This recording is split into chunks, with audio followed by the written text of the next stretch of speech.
नमस्कार दोस्तों। आज हम BHIC 131 का एक इम्पोर्टेंट क्वेश्चन पढ़ेंगे जो एग्जाम में बार बार रिपीट होता है।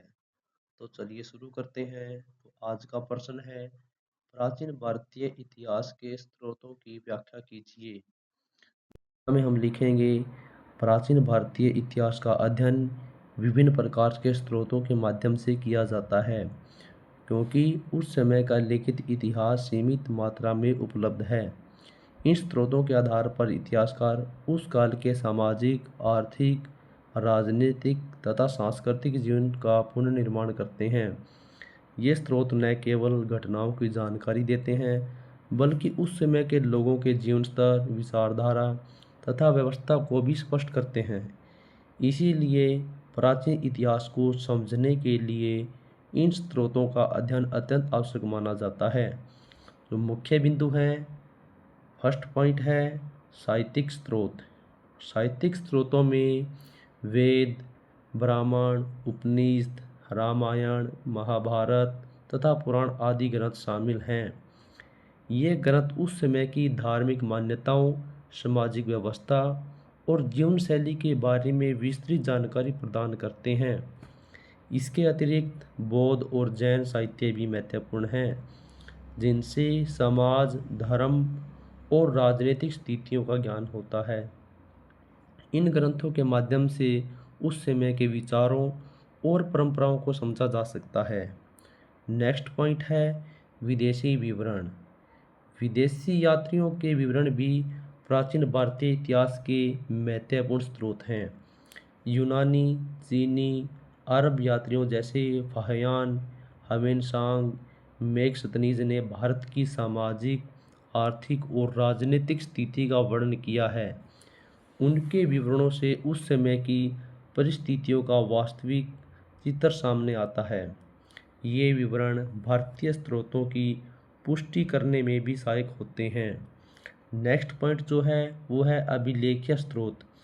अभिलेख जैसे शिलालेख, ताम्रपत्र और स्तंभ लेख उस समय के शासकों की नीतियों और प्रशासनिक व्यवस्था के बारे में जानकारी देते हैं। उदाहरण के लिए अशोक के शिलालेख और धर्म और शासन प्रणाली को स्पष्ट करते हैं।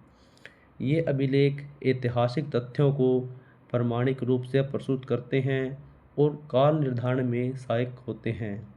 नेक्स्ट पॉइंट जो है वो है पुरातात्विक स्रोत।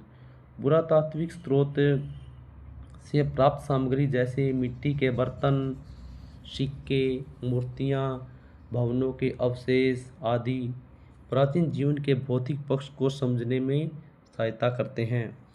खुदाई के माध्यम से प्राप्त ये अवशेष इतिहास के पुनर्निर्माण में महत्वपूर्ण भूमिका निभाते हैं।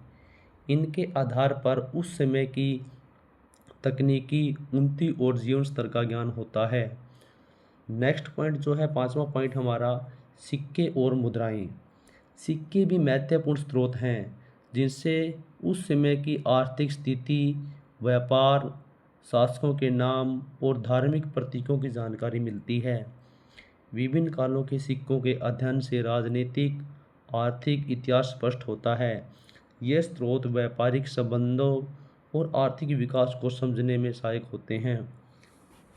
निष्कर्ष निष्कर्ष में हम जो लिखेंगे तो वो लिखेंगे, इस प्रकार प्राचीन भारतीय इतिहास के विभिन्न स्रोतों के माध्यम से हम उस समय के जीवन के विभिन्न पहलुओं को विस्तार से समझ सकते हैं।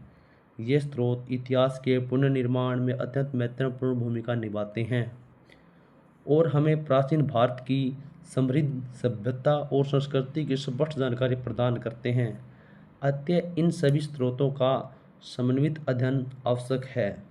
तो दोस्तों, आज जो हमने ये प्रश्न पढ़ा है बहुत ही महत्वपूर्ण प्रश्न है और एग्ज़ाम में बार बार रिपीट होने वाला प्रश्न है दोस्तों। नेक्स्ट वीडियो में भी हम इसी यूनिट का एक बहुत ही महत्वपूर्ण प्रश्न पढ़ने जा रहे हैं, जो एग्ज़ाम में कई बार पूछा जा चुका है। दोस्तों, इस जो वीडियो की हम PDF है वो भी आपको प्रोवाइड करवाएंगे और नेक्स्ट वीडियो के अंदर भी हम बहुत ही इंपॉर्टेंट प्रश्न करने जा रहे हैं दोस्तों। तो ये ध्यान रखें इस वीडियो को ज़्यादा से ज़्यादा लाइक करें। अगर वीडियो पसंद आए तो चैनल को सब्सक्राइब करें, शेयर करें। धन्यवाद दोस्तों। जय हिंद, जय भारत।